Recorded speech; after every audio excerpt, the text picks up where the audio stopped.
Thank God it's Friday, Eastern Football League lovers. It's week 17 in the EFL and there's only a couple of weeks left in the home and away season and there's finals just around the corner. And we are very excited to go through all the games across the Eastern Football League tomorrow afternoon.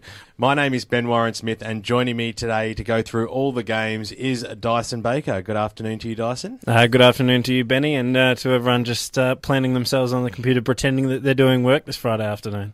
Great to have you in here, mate. And, of course, Daniel Cencic has been on the Friday preview now for the second half of the year. Great to have your analysis in here again today, mate. Yeah, it's always a pleasure, BWS. Can't wait to go through all the matches in the Eastern Football League. Well, let's start with Division 4 then, shall we, Dyson Bay? It's out at Surrey Park and they take on the might of the Basin. Yeah, look, this one isn't going to be pretty. Obviously, Surrey Park last week had a reasonably comfortable defeat at the hands of the new kids, Park Orchards, but Having said that, they have showed a bit throughout season 2012. They'll go into the end of this year with high heads, knowing that they've improved this season. In terms of the Basin, will they just keep on keeping on? This is going to be a true first versus last contest. You've got the forwards firing at the Basin's end. Brecalicio and Matty Smith have been fantastic all year, 80 or 90 odd goals between them. Expect them to fire all afternoon. The Basin to just run away with this one, and this could be a little bit of a cricket score, BWS. Yeah, it's looking a bit that way, isn't it, Dyson? The Basin have just been so impressive all year. On average, they kick 20 goals a week. You'd expect them to probably go beyond that this week against Surrey Park. You may even expect Michael Glasborough to tinker with a few different things this week against Surrey, going into finals and maybe trying some players in a few different positions. Max Kruger's been in terrific form, as has Trevor Mills, and Clinton King has just had a ripper season. The Basin will run away with this one. The second game we're going to have a look at, Daniel Cencic, is out at Lewis Park tomorrow with the Eastern Lions taking on Sylvan, who have been in great form of late. Yeah, Sylvan have been in absolutely blistering form lately. They were absolutely fantastic last weekend. It's 7th versus 3rd on the ladder. Sylvan in 3rd, Eastern Lions sitting in 7th. Sylvan were brilliant last weekend. Ash Froud and Dan Toohey, 21 goals between them, 11 to Froud, 10 to Dan Toohey. And the Eastern Lions, a bit disappointing last weekend against Forest Hill. The Eastern Lions were stiff last weekend not to get the chocolates over Forest Hill, going down by just under 2 goals. But what the Eastern Lions really struggled with last weekend was holding those big key forwards of Forest Hill. The Michael Cardamones, the Montrose, 4 each between them. Clark got involved, Greenland, Sincotta, Sykes as well. So the Eastern Lions really conceded a spread of goal kickers up forward there. But as for Sylvan, they were absolutely brilliant last weekend, putting away Canterbury by 119 points. A real spread of goal kickers there, and that, I think, is going to trouble the Eastern Lions tomorrow afternoon, given how many hefty scores the Eastern Lions have conceded so far this season. Look, Sylvan have got a lot of quality in their team. We talk about Ash Froud and Dan Toohey, but Stephen Ennis has been fantastic this season, as Adam Newing has as well. Chris Goodlett's up and firing for them. I think Sylvan will get the job done comfortably. The Eastern Lions have only won one game out of their last 9 matches, which they'll be really disappointed with their second half of the year. On the other hand, Sylvan's won 3 out of their past 4, and it's all about form and it's all about confidence going into the back half of the year. They currently find themselves in 3rd position on the ladder. If they can get over the Eastern Lions tomorrow afternoon, they will play finals this year. As you mentioned, Dan, they've got so many good players this year. The Eastern Lions are going to give a yelp. They generally do every single week, but will it be for 4 quarters? Sylvan are in too good a form to let this one slip. 5-goal-plus victory to the Cats. What a game it's going to be out at Ferntree Gully Reserve tomorrow, Dyson Baker, with the Eagles taking on the Lions, 2 sides vying for a finals berth. Yeah, look, we speak about these 2 sides right throughout the year, both sides needing to win in the last few weeks to really cement themselves in the top 5 for season 2012 and make their way into the Choose Tap final series. But this one out at Ferntree Gully tomorrow is going to be an absolutely cracking game. We've seen Ferntree Gully, especially in the radio game a couple of weeks ago, they were challenged by Sylvan early, ended up running over the top of them. I think they're probably that third best side at the moment, in front of Sylvan and behind the Basin and South Belgrave. Paul Hagar still firing up forward at 36 goals, and also Benny Rawlings has been fantastic, 6 times named best on ground. Named in the best out of the 10 games that he's played so far this season. For Nunawading, I think there's still a fair bit of hope for them. Sam McCullum's been brilliant over the last probably 6 to 8 weeks. Just came from absolutely nowhere, and now he's kicked 51 goals for the season. He needs to find a little bit of support for Nunawading to get this one, but I reckon it's going to be the Eagles. Maybe a 3 to 4 goal win. Ferntree Gully have had some real big tests over the past fortnight playing South Belgrave and the Basin. Previous to that, they'd won 4 games in a row and really looked like one of the informed sides of the Division 4. But Nunawading have found their own form also. They've won 3 games games in a row. Tomorrow will make it 4 wins and basically create a finals berth for them. Something that about 8 weeks ago just didn't look probable for the Nuttawading Football Club. Everybody has to lift for Nuttawading to get up tomorrow. Ferntree Gully are a very good side on their home patch. We saw them firsthand against Sylvan about 5 weeks ago. Nuttawading need to be on their A game tomorrow. I think Frank Salonitri's got this club right up at the right time. Nuttawading to win this one. Close game beckons, Dan, tomorrow out at Pink's Reserve as Kilsyth take on Park Orchards. This should be interesting. A ripping contest out there tomorrow at Pink's Reserve between Kilsyth and Park Orchards. 9th versus 8th on the ladder. Both teams are in relatively good form. Look, Park Orchards were really impressive last week against Surrey Park. It was a game that we all expected to be really close. Park Orchards came up and won by 88 points. And a really damning stat for Kilsyth where they're concerned about beating Park Orchards is they're ranked second last this season for scores for. So they want to get some scores on the board and stop those Park Orchards forwards from really troubling the scoreboard. Players for Kilsyth, I think, have been in fantastic form. Jordan Channell's been good for them this season. Jamie Ockwell, Hosking's been good as well. Caleb Wrigley gets his name read out nearly every EFL Sunday. I think the problem with Kilsyth so far this season is they've left a bit too much to too few too often. And for Park Orchards, it's often been a bit of a team effort there. Gallagher the Ruckman's been in really good form. Jonathan Dressing, as we mentioned, kicked 28 goals this year. Been fantastic for them. I think Park Orchards will win this game tomorrow afternoon. They've really impressed me so far this season. They will get the job done. Similar seasons these two sides are having, Dan, with Park Orchards having won 5 games for the year in their inaugural season and Kilsyth the 4. I don't know which way this game's going to go. I'm going to go against you and tip the Kilsyth Football Club tomorrow. At home, since the halfway mark of the season, they've managed to get their 2 wins on their home patch. In one of those games, they kicked 16 goals. The other one, they only kicked 8. But I just think that they might get the job done against Park Orchards tomorrow, who have played in some pretty big games over the past few weeks and just might find themselves a little bit tired. Kilsyth won't want to be letting this one slip. It's their last home game in front of their home fans. They'll want to give everybody something to cheer and look forward to about next year. The Cougars to win. The last game in Division 4, Dyson Baker, is the big clash out at South Belgrave Recreation Reserve with the Saints taking on the Zebras.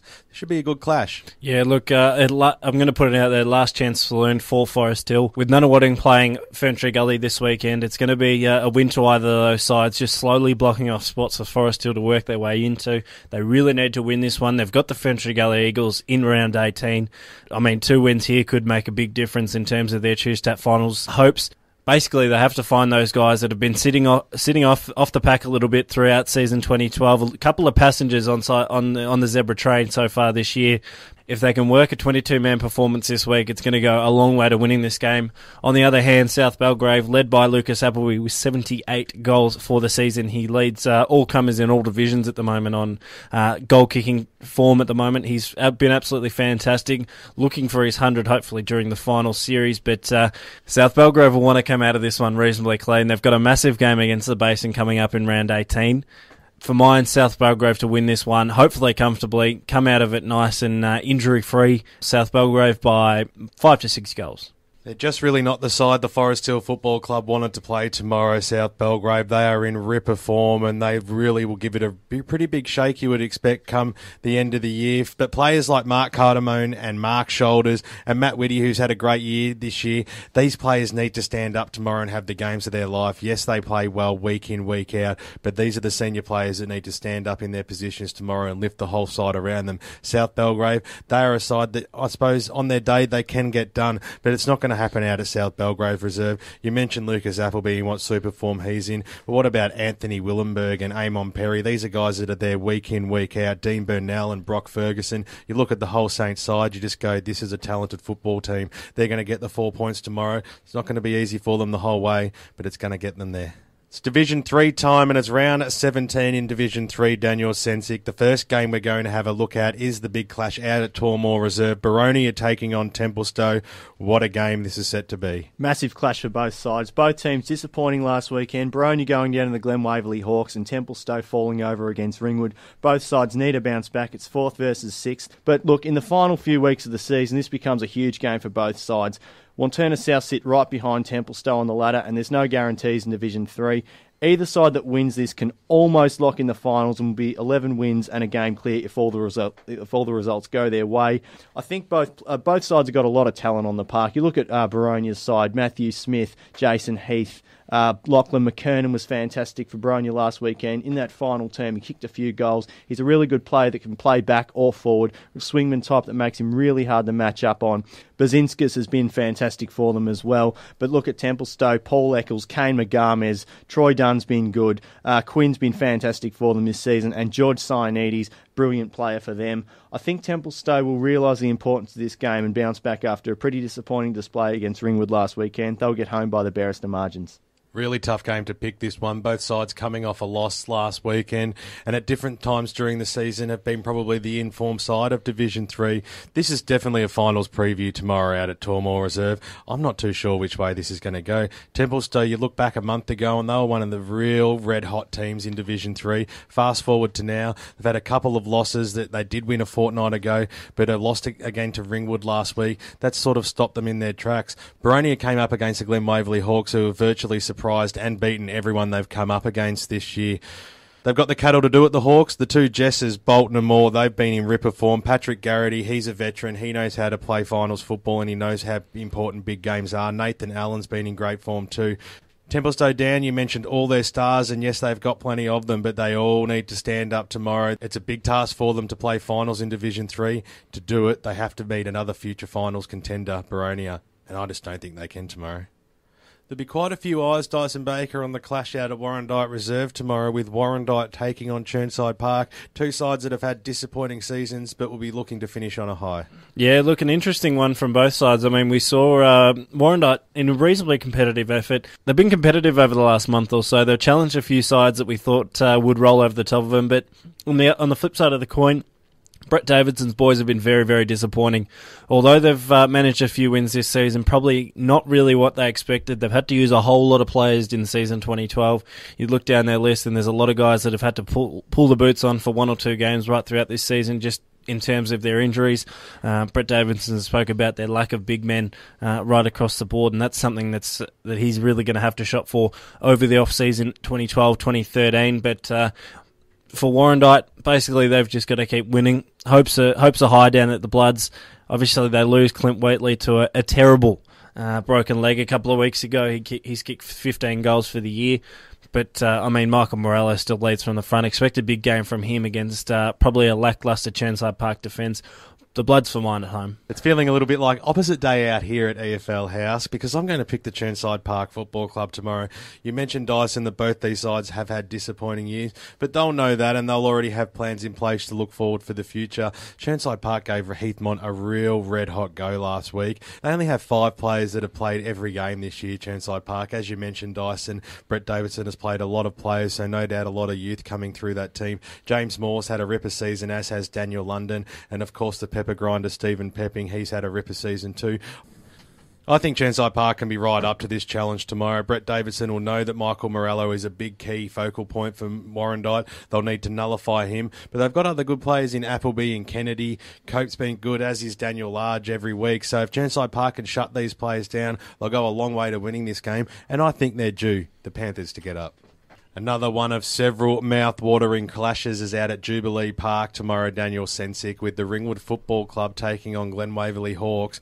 This is form versus form. Yeah, certainly. I saw the Glen Waverly Hawks play Boronia last weekend and they were impressive. Their forward line has the capacity to trouble even the good sides like Boronia. Their ability with the likes of Carnelli to find space and make a lead. As a party was terrific, kicking 9 and he was clucking every single ball that came in his direction.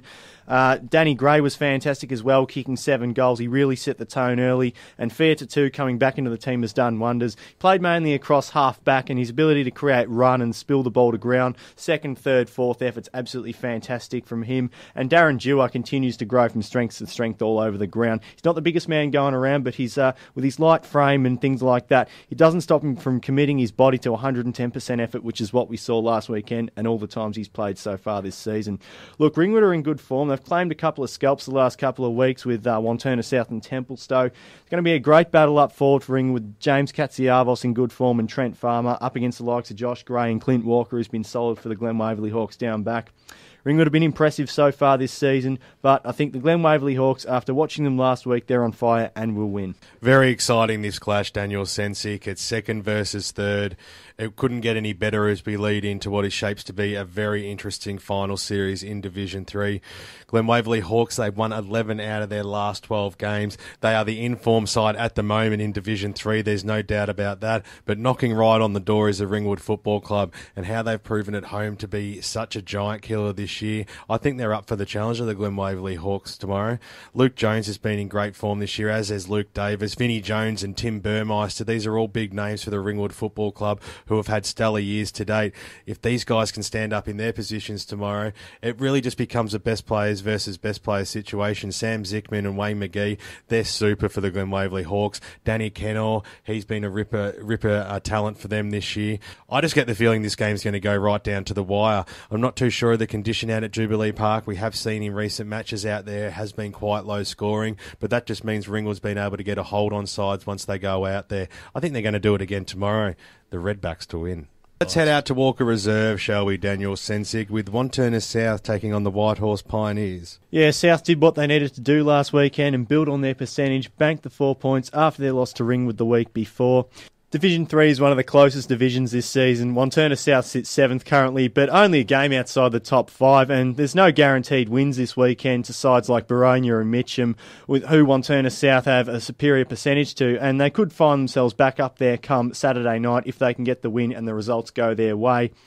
Whitehorse Pioneers had a very heavy loss last weekend. The North Ringwood forwards ran an absolute muck. And look, with Wantirna's forwards in really good form, Daniel Bedome kicking a bag last weekend, Chris Phillips was good as well, and all players right across the field, Taylor Leggett playing fantastic footy all over the park. You can't go past Wantirna South, especially in this much importance of a match. Devils for mine. Well, it seems like we're going to agree on a game, Daniel Cencic, because I like Wantirna South tomorrow as well. So they need to take this game on tomorrow. They need to boost their percentage. Expect Matt Clark to have this club really fired up for this clash. Yes, they're playing the bottom side, but that doesn't mean anything tomorrow. The Wantirna South need to win, and they need to win big. The second last game we're going to have a look at tomorrow, Dyson Baker, is the big match out at Coldstream Reserve between the Cougars and the Jets. Yeah, look, usually you'd look at 8 versus 11 and sort of throw that one off to the pile, but this is probably one of the most important games going around in Division 3 this weekend. You've got Coldstream needing to win just to try and get that upper hand on the Whitehorse Pioneers going into the final round of the season. To avoid relegation for season 2012, you've got Heathmont basically needing to win their last 2 games to have any thought of playing in the Tuesday finals. On the Heathmont side of it, we've heard that they're going to be sans Darren Sheen. Apparently, according to Peter Baird on the huddle on Wednesday night, they're going to put the big jet back in the hangar. So that's a big loss for Heathmont. In terms of their firepower, I think Leo Namat's always been in fine form. 9 times he's been in the best players for Heathmont. A lot of the time, best on ground. He's been absolutely fantastic this year. Robbie Saver, who's really come to the floor in the last few weeks, has kicked goals that they needed in crucial key games that probably could have gone either way in the last fortnight or so. In terms of their midfield firepower, Anthony Hickey, 16 games he's played, so he's played every round, and 13 times he's been named in the best. David Sindry's also having a stellar season. On the flip side of the coin, Coldstream really need to find some firepower early. They've had a few guys that have chipped in for 4s and 5s throughout the season, but nothing that's really going to set the world on fire against a firing Heathmont side.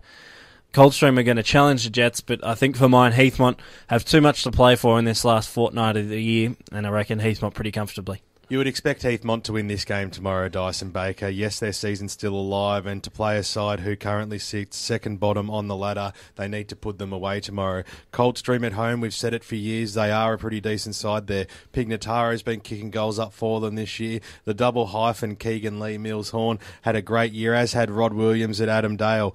I think they're going to get a scare at some point during this match, the Jets, but they should do enough to get over the line and keep their season running for 2012. The last match we're going to have a look at, Dyson Baker, is the EFL Media Team's match of the day on 98.1 Radio East, and we're heading out to Mitchum as the Tigers take on the North Ringwood Saints. Yeah, look, really looking forward to heading out to Walker Park to Tigerland tomorrow to look at this one.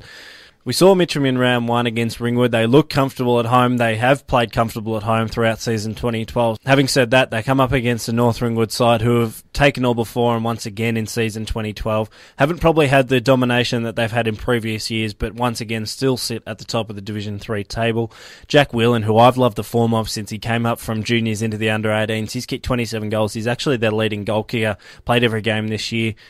A young guy who has found a lot of form, especially in the second half of the year. He'll come up against another small forward in the Mitchum forward line, Lucas Marrow, who's kicked 16 goals for them. He's been brilliant. A bit of a goal sneak, Stephen Milne style, is Lucas Marrow for the Mitchum Footy Club, and he can get dangerous, maybe kick 4 or 5 at a time. At home, I reckon Mitchum are going to challenge this one, led by Anthony Faulkner with 37 goals this year. But I just think North Ringwood have too much to play for. They really need to find that top spot, get the week off after round 18 and go into the Tuesday finals fresh as a daisy. For mine, North Ringwood, hopefully for the radio team in a close one. Well, they will have been waiting all year to get out on Walker Park, the North Ringwood Football Club, after the disappointing end to season 2011. Well, what a clash this now shapes to be. Mitchum, aren't they coming? They've won 5 games in a row, and they are really looking forward to this task, you get the feeling, against North Ringwood tomorrow. It's a past players' day. The whole club will be a buzz. We talk about them every week, the two Bens, Law and Miller, aren't they super players? Can Mitchum tomorrow be the giant killer of Division 3 for this week? North Ringwood, they've dropped a few games in the second half of the season, so we know that they're not unbeatable. Mitchum's form suggests that they will take it right up to North Ringwood tomorrow, but with the likes of Whelan kicking goals up there, along with Jimmy Candler, who kicked 7 last week, Anthony Sharp, Daniel Wood, Matty Weeks, North Ringwood, paper to paper, they just look like a better side than Mitchum, and that's the reason why I'm going to pick them in a very close game tomorrow out at Walker Park. Well, that's all 6 games covered in Division 3 as you go local for your football tomorrow afternoon. We hope your team wins. It's Division 2 time now on the Friday preview. Daniel Cencic, and there's still one spot up for grabs in the finals, and one of those sides looking to take out that spot is the Bayswater Football Club, and tomorrow they take on the Upper Ferntree Gully side, who haven't been too crash hot of late. Yeah, huge loss last weekend for the Waters against, a red-hot Margrave outfit after real backs-to-the-wall stuff against Donvale a couple of weeks ago. Could be tough for them to make the finals, but as we've seen for a number of weeks now, it hasn't affected their endeavour, and Neil Winterton isn't the sort of coach nor player that to throw in the towel, and the results speak for themselves. They gave the game a red-hot crack last weekend and only came up less than 2 goals short. Up Ferntree Gully, after leading for most of the first half, did not fire a shot after half-time. They might have thought that they needed to roll up to Doncaster East and just get the 4 points, but it wasn't the case at all. It's a real mini-final for the Waters this weekend. Donvale result pending, who have had their draw earlier in the season, are only 2 points ahead. If they lose and the Waters win, we may see Neil Winterton and his men make a late charge for the finals. We must also remember that those last 2 sides fighting out for 4th spot in Division 2, Bayswater have a much healthier percentage, 16% stronger, and this has been through players like the Burmeisters, the Brent Jane types, who have been really, really good for them this season. Neil Winterton's been fantastic as well. It's a huge game. Bayswater cannot lose this and will win. Not many people besides the Mulgrave Football Club, Dan, saw that loss coming last weekend to the Bayswater Football Club after such a brilliant performance to steal a win against Donvale the week before and keep their season alive. Many thought Bayswater would find themselves in the 4 leading into this game. Luckily for them, they come up against an Upper Ferntree Gully side who have really disappointed in the second half of the year and more or less for most of the year. Having said that, they have used 51 players throughout season 2012, so no doubt lots of injuries and plenty of youth being used down by the Kings would probably sum up their season. Bayswater aren't going to let this one slip. They know Donvale have a very winnable game against the Waverly Blues, so they can't afford to let anything slip, and it's not going to happen tomorrow. Bayswater to bounce back. The last time Doncaster East played Rovers, Dyson Baker, the senior side only managed 2 goals for the afternoon. They returned to a bit of form last week against Upper Ferntree Gully, but they come against the top of the table Rovers, who seem pretty comfortable up there too. I think this is a game for redemption for the Lions. They really need to bounce back. They've had a few disappointing performances, namely that one against Rovers a few weeks ago. On the flip side of it, Rovers are in some fine form, really led by a few different faces, a few guys really wanting to put their hand up for the Rovers Football Club on their charge to finals. Look, I mean, their forward line's been firing. They've been absolutely fantastic. You look through their goal-kicking list. Nathan Hicks, as a small forward, has kicked 42 goals for the year. Matty Stanley chipped in with 31. He's six times been named the best, been absolutely fantastic. And then also the Garner boys as well have been brilliant, 30 goals between them. For Doncaster East, they really need to find some form going into the end of this year. We saw Sam Gold fire. We've seen Shane Thompson fire. A few guys fire in different weeks. They really need to find some consistent performances towards the end of this year to take them into 2013. I don't see that happening. I see Rovers out at Zerby's tomorrow afternoon doing a little bit of a job. I think Doncaster East will be competitive, but Rovers by probably 6 or 7 goals. I can't see Rovers being satisfied with only a 6 or 7 goal victory out against Doncaster East tomorrow. There is a big gap between these two sides. No Frawley and no Matty Stanley to the Rovers Football Club last week, yet they still ran away with a comfortable win. Matty Jackson's been in super form this year, as is Max Makara, Jai Kinder, and these just blend in so nicely with the Matty Stanleys, the Davies and alike. It's Doncaster East's last home game for the year, and we know that they like to play Zerbies, and they play Zerbies well. Jared Marshall, he's had a terrific year with 8 times named in the best players. Sam Gold, he kicked 5 goals last week and it was serviceable. Big Parthenides, he had a ripper match. And Lee Murphy and Tim Whitty, they've been great all season. Tim Robinson in the ruck, he's been serviceable. And the return to form by Ryan Soggy Gordon last week was promising for Doncaster East. Rovers, they're in form. They're going to stay in form. Look out tomorrow, Doncaster East. The Hawks are coming. Donvale, Daniel Cencic hanging on by a thread inside the top 4, have a big clash tomorrow against the Waverley Blues where they return home to Donvale Reserve. Yeah, Donvale have looked a little bit shaky the last few weeks. Their result against Bayswater was against a side who really wanted it more in the end, and their 99-point loss to Roeville says to me that they have to get back on the winners list this week. There's no doubt about it. It's non-negotiable this week. Bayswater are hot on their tails, only 2 points behind them on the Division 2 ladder, and the Magpies have a weaker percentage. Win this week, and if results fall their way, they may go 6 points clear and in that 4th spot leading into the final, round of the season. But the Waverley Blues had a similar situation last week against Montrose, who were taking all before them in season 2012. Waverley Blues have to control Purcell this weekend. He plays really well week in, week out with often 2 men on him. But this is too big a match for the Pies to drop. I think Donvale will get over the line. Yes, the Waverley Blues have had a disappointing year, but each week in, week out, they come to play and they put in 100% effort. Glen Marnie and Mitch Hayes, they've been super this year for the Blues, as has Greg Hinson. But tomorrow they come up against a side who are still vying for a finals position. Yes, they've been down over the last couple of weeks, but it doesn't matter if they win tomorrow and still find themselves inside the 4. They have a 2-point gap over Bayswater Donvale, and if they can win this game tomorrow, it'll hold them in real good stead to win the following week and play finals in season 2012. Andrew Pettigrove's been great. Hayden Cotsford and Simon DeStefano. These guys have got to support the Murphys, the Tawneys, the Purcells, the Krugers. I expect Donvale to bounce back tomorrow. Billy McCormick won't be happy with the last 2 weeks. The Magpies to get up. Last home game for the Montrose Football Club tomorrow, Dyson Baker, and they welcome a Doncaster outfit that took it right up to Merle Bark last week. Yeah, look, been relatively competitive over the second half of the year. They need to. They're trying to avoid relegation back into Division 3 for season 2013. They've got to basically just close the floodgates on this one. I reckon Montrose will be reasonably comfortable. They have been all year. They've managed to keep a reasonably consistent side. 9 players have played every single game in season 2012. 20 players have played more than 10 games, just demonstrating that top echelon of players that the Montrose Football Club has managed to keep on the park, led by my man Billy Schilling. As I said earlier in the year, dropped 20 kilos, found 20 goals. Now he's found 60. He's been absolutely fantastic. Really turned a new leaf in his career, has Billy Schilling. Also helped out by Adam Cook and Michael Edwards with about 60 goals between them. But I think the real key goals that have come for the Montrose Football Club have been from their midfielders, Dean Stephen and Mark Watson, have been brilliant. So too Jaden Weatherly. For Doncaster, basically it's been their top 6 that have done all the work week in, week out. They've got to try and find some of these young guys that have come through that have played 3, 4, 5 games for the year.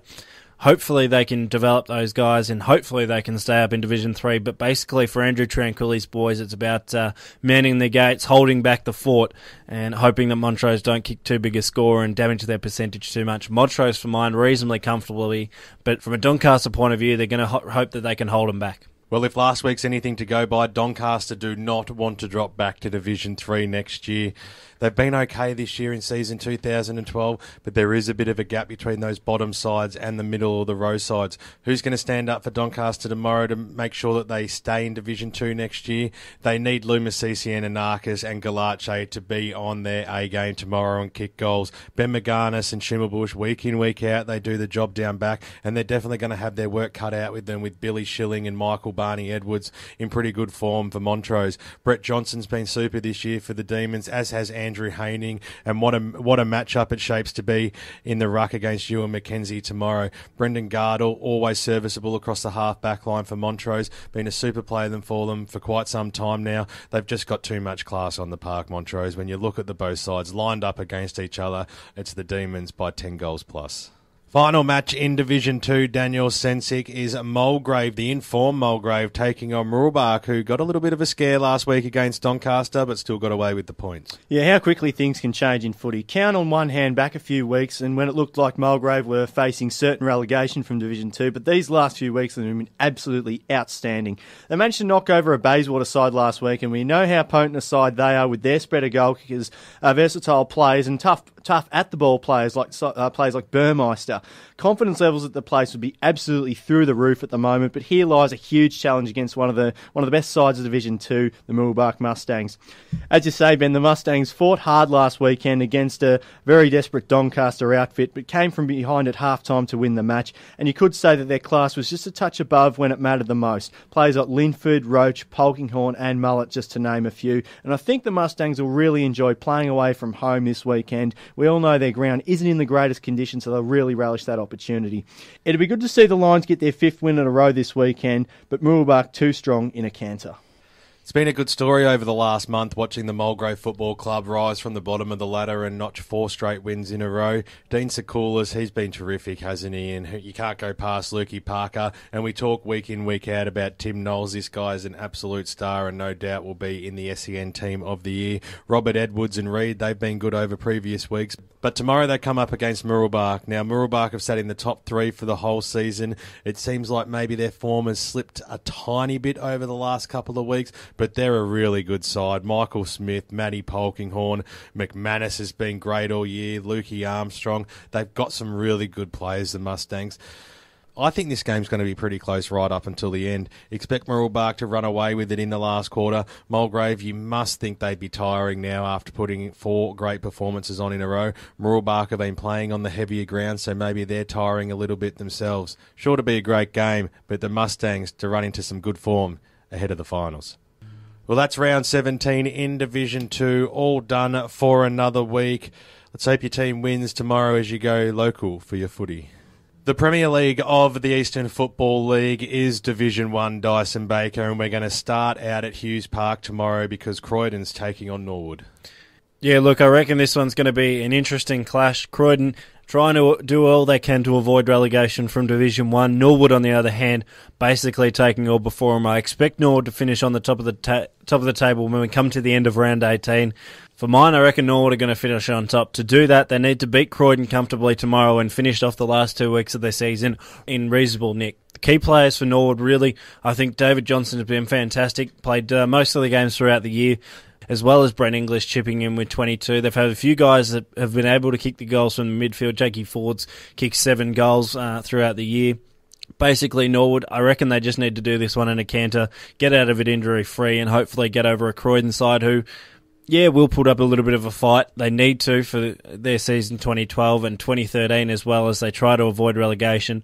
But for mine, Norwood reasonably comfortably. They've been going along very nicely, the Norwood Football Club, this season, haven't they? They're the best side defensively by quite some way when you look at the scores on paper. And they come up against a side who have struggled to kick goals this year in Croydon. They sit at the bottom of the ladder. They've been trying to give it a real shake to stay alive of recent weeks. They've had departures at the club in the second half of the season. It's made it tough for them. They've been able to keep their heads held high. But tomorrow against the top side, it doesn't get any harder than this. Norwood are going to run away with it. Match of the day, Daniel Cencic in Division 1 has to be Scoresby versus Ballwin out at Scoresby Recreation Reserve. Both sides returned to form last week. This will be a beauty. A loss to either side can maybe see them slide down in that top 5. Scoresby were impressive last weekend against Vermont, there's no doubt about it. Proves they can do it against the best sides in the competition, and maybe we can forgive them for the Norwood game. Could be an aberration given what Scoresby served up last weekend. Look, Scoresby jumped out of the blocks last weekend. They kicked 2-7 to quarter time, and with a few straighter kicks, they maybe could have even had it won by the first break. The McConnans were fantastic. Wade and Kirby playing in the same side. The brothers, the Hogels were fantastic, and Bronski's Ben Waterworth's man was good too. But look, Ballwin had a massive win last weekend also, rebounded after a big upset to East Burwood, able to control the match winners of Knox, the Makia types, the Ryan Jeffrey types, and they'll be looking to do the same this weekend. I think Ballwin will get over the line. Their class players like Ryan McMahon, Ben Harris, up forward, Jeffrey Goebbels and Luke Barker were fantastic as well last weekend. Ballwin just. Nobody gave Scoresby a chance when they headed out to Vermont last week to take on the Inform Eagles. From go to woe, the Magpies were on fire. They held the ascendancy right throughout the afternoon, and when you look at their good players on the park, in Adam Parker, what a great captain he is. Little Shawnee Cross, been great all season. Wade McConnon, an in and under player, always lays a good tackle. Brother Kirby, he knows how to kick goals, and Chris Hogle will return to the side this week for the Scoresby Football Club, only boosting them up forward to sit alongside brother Jaden, and of course Ben Bronskis, to kick 5 goals last weekend. Ballwin, they had a slip up against the Rams a fortnight ago, but last week they found themselves back in form. Good to see Nick Smith back in the side, Big Norm, Rennie Gilchrist, the captain, he's been great this year, along with Stevie Kenner and Ben Harris. This game's going to go right down to the wire, but I think Scoresby got a little bit of a scare against Norwood a few weeks ago, and they realise that they have to be on from start to finish. They're back at home tomorrow, they're up against a real contender, and they'll want to make a statement. The Magpies are going to get this one. Well, the season might be over for the Knox Football Club as in terms of making the finals, Dyson Baker, but tomorrow they take on Vermont, and they'll be wanting to make it a little bit tough for the Eagles. The Falcons can throw a spanner in the works for Vermont when they come up against them tomorrow at home. I reckon the Falcons are going to challenge for 3 quarters. I don't think they've got the legs to run out against a Vermont side who will be ruining from that loss to Scoresby last weekend. They had a lot of guys, probably in their top 6, 7, 8 players that really didn't fire right across the board. I probably could name maybe 3 or 4 that did, and that was about it. Ryan Mullet was really off his game. He's been named in the best 12 games out of his 15. Obviously, last weekend wasn't one of them. A few guys that really need to just jump back on the bandwagon for the Eagles if they're going to win this one comfortably as they need to do. They've got a few younger guys coming back up that have played a couple of senior games, trying to work their way back into the side. Ryan Wilson's been fantastic. Xavier Barry Murphy and Lockie Johns have been great. For Knox, basically, they've just got to try and be competitive. They're up against Lilydale for that kind of best of the rest tag, and East Burwood in there as well. Their key is trying to finish as high as they possibly can, work their way towards the end of season 2012 into 2013, but for mine, Vermont reasonably comfortable. You're right, Dyson. Not too many players in the Vermont side fired last weekend. And when you look across their spread of talent they've got in Nathan Henley and Robbie Ross, who actually had a pretty good game, Robbie Ross in the ruck last week. Dean Millhouse has been good. Xavier Barry Murphy, he was okay last week, but he's had a great season today. They've got the cattle, don't they? Jared Dalton, he was held quiet, but he's been a good spearhead for them this year. Expect him to bounce back this week. Tom Carmody last weekend, another player who was held relatively quiet and then was moved up the ground. He'll be looking for a bit of return to form. Knox, Stephen Ayalo, he's had a great year for them, hasn't he? Along with Lucas Bakes and Luke Williams. Jacob Castricum, he tries in, week out. These are the players that have played every game for Knox. They're putting their hand up for the big tasks each week. They're up for them for most of the game. They just can't put that 4-quarter performance together with the side that they have on the park at the moment. Vermont will win this game tomorrow, albeit by about 5 goals. Let's head out to Ramland, Daniel Cencic, because East Burwood take on the return to form South Croydon Doggies tomorrow. Yeah, run of wins came to an end last weekend for the Rams as they went down to the Norsemen at home, but South Croydon certainly got back on the winners list against East Ringwood. Many would argue that, the Rams were in the game last weekend till half-time, 8 points down at quarter-time and only 3 goals down at half-time. But as we've seen a bit this season in the EFL, massive wins one week as the Rams were good against Ballwin 2 weeks ago can often lead to a bit of a fall the next. And the 35-point margin in the end last week was a bit fitting, and they need to bounce back from that. Look, South Croydon, despite a scare before half-time to East Ringwood, were in control for most of the day. Zoma's been fantastic for them this season. He booted 8 last week. The King boys were again outstanding outstanding, and Molnar continues to really impress us in season 2012. But I've really liked the heart shown by East Burwood to win 3 in a row before last week, and given the footy they were capable of against, the best Divi 1 sides like Ballwin, knocking them off, there's no reason why they can't do it again this week. The Rams will get this one. It was a great win for everybody involved at the South Croydon Football Club last weekend, keeping their hopes of staying in Division 1 well and truly alive for 2013. But their season's not over and done with yet. They've got a big challenge tomorrow to take on East Burwood. Like you said, Dan, East Burwood have had a pretty good run themselves lately before falling over at the hurdle last week. They come up against a doggy side who themselves would admit to having quite a disappointing season. Wasn't it great to see Trent Zomar get amongst the goals last weekend, the big fella there? Nick Molnar's been good, Anthony Descent, Daniel King. We do mention these players quite a bit. They are the heart and soul of the South Croydon Football Club, and it's players like that that might be able to get them up over the line tomorrow against East Burwood. Anthony Mariani, well, he's due for a bag, isn't he? He's kicked a couple of goals last week. Robbie Campbell, he's been terrific for the East Burwood Football Club this year, as has Stephen Henshaw. Also, Sammy Kildiv. I think the Rams have got enough on the park tomorrow to put away South Croydon, but I think the Doggies will be in it for a fair way. It's been a long time between drinks for the East Ringwood Football Club at Dyson Baker, and tomorrow they return to the Maroondah Sports Club against Lilydale, searching for their first win in 8 weeks. Yeah, it's not going to be easy. Lilydale have been relatively competitive over the last month. East Ringwood really haven't fired a shot, due mainly to their injuries. We know all about them. I mean, Luke Vogels has only played the 9 games. Julian Musi played 7, and obviously their coach, Bernie Deneen, just the 7 games for season 2012. On the other hand, Lilydale have been so-so in season 2012, obviously coming up from Division 2 last year, led by Ben Power, who's been absolutely fantastic. Also, Ben Nagel, who's played every single game this year as well. Obviously, the guys that we hear week in, week out, Jake the Snake, Taylor Ash Davies and James Roach, the Breeze boys have been brilliant. East Ringwood really needed to find a competitive bone in their body, work their way back into season 2012, hopefully finish off with 3 decent games, and I reckon it starts this weekend for the Roos. I reckon they can be competitive against Lilydale. Look, for mine, East Ringwood in a close one. Lilydale will be competitive, but the Roos at home. I think you're being a little bit harsh to Lilydale, Dyson Baker. They've won 5 of their last 6 games, only going down by less than 4 goals to Scoresby. So they've been in pretty good form, the Falcons, when you look at it like that. Of course, you mentioned the Breeze boys. Well, haven't they been super? Robbie Allen, he's had a great year for the Dales, as has Chris Shaw, as he does every year. East Ringwood, well, they haven't won for 7 weeks, and Bernie Deneen has never been involved in an 8-game losing streak as a player or coach. So you reckon Bernie's not going to have these boys fired up tomorrow afternoon. Great to see Luke Vogels return back to the side, who should give them some good firepower up forward. Anthony Van Ruin, he's been good for the Roos all year, as Joel Perry and Matty Sharp. This game's going to be pretty close, but I'm going against you, Dyson. I think East Ringwood will be up for the challenge, but Lilydale's form's just been too good and better than East Ringwood's, so the Falcons will win.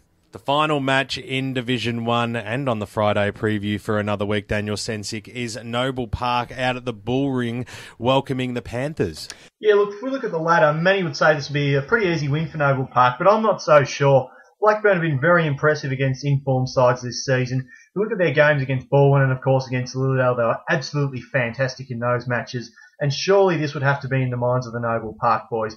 Blackburn are not going to be any easy pushover tomorrow afternoon, and a loss this week for Noble Park would see a huge chance of them going begging. With Ballwin playing Scoresby tomorrow afternoon and a result maybe happening either way, a win would see them leapfrog either side on the ladder, and this is very important, just weeks out from the Tuesday final series, and a really big incentive to get the 4 points tomorrow afternoon. The Bulls have been in good form lately. I mean, they've been ravaged by injuries so far this season, but they've just kept on keeping on with players like Georgie Angelopoulos slotting back into the side nicely. It'll be interesting to see if Michael Prendergast, the Blackburn captain, runs with Georgie Angelopoulos tomorrow afternoon. They're both very damaging players, and it would be a fitting matchup, the 2 small men on the ground. And, of course, Shane Allen up forward for the Bulls. Fantastic form as well. I would love to tip Blackburn in this game, but I just think the Bulls have just got that little bit more class. Chucky Manson in the ruck's been good for them too. Bulls by about 5 goals. Who are going to be the players to stand up tomorrow? Is it going to be the like of Tyson Mitchum, who's had such a great season so far, or a Tom Wilkinson? Blend these guys in with the likes of Stewie Kemperman, Shane Allen, Luke Mann, and Noble Park are a very good football side. Noble Park, I'm going to agree with you on that one. Well, that's all 22 games done and dusted across Divisions 4, 3, 2 and 1 in the best local competition in the land. Be sure to tune in tomorrow afternoon from 1pm on 98.1 Radio Eastern as you go local for your football. It's sure to be a brilliant contest and we're hoping for a close game too. So there's only one place to be tomorrow afternoon between hours 1 till 6 on 98.1 Radio Eastern and of course streaming live through the EFL website. And don't forget to tune in to EFL Sunday from 10am till 12pm on Sunday morning where we chat to the winning coaches from across the Eastern Football League. Proudly brought to you by Akira Urgent Care. It's always a lot of fun when we come together on a Friday afternoon and get to go through all the games across all the divisions in this great competition. I thank my wingmen for this afternoon. That's it for another edition of the Friday Preview. We'll be back again next Friday afternoon for a look at all the matches across the Eastern Football League. And as a wise man once said, stick a fork in us, we're done.